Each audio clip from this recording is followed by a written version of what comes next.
স্পোর্টসে ভালো ডিভাইস যে কতটা গুরুত্বপূর্ণ এটা বলে বোঝানো যাবে না। শুধু তারাই বুঝবে যারা স্কিল থাকার পরেও ডিভাইসের কারণে নিজের সেরাটা দেখাতে পারে না। অনেকেই ভাবে স্পোর্টস মানেই শুধু স্কিল, কিন্তু বাস্তবতা হলো তোমার গেম সেন্স থাকতে হবে, প্র্যাকটিস থাকতে হবে, আর সাথে একটা কেপেবল ডিভাইসও থাকতে হবে।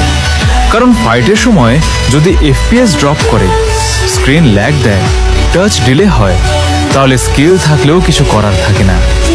সবচেয়ে কষ্ট লাগে তখন যখন নিজের ভুলে না, ডিভাইসের সীমাবদ্ধতার কারণে ম্যাচ হারতে হয়।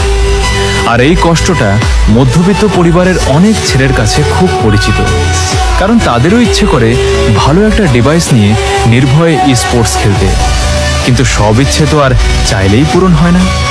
তাই তারা চুপচাপ প্র্যাকটিস করে যায়, ল্যাগের সাথে যুদ্ধ করে যায়, আর মনে মনে আশা করে একদিন হয়তো সুযোগ হবে নিজের আসল গেম প্লেটা সবাইকে দেখানোর।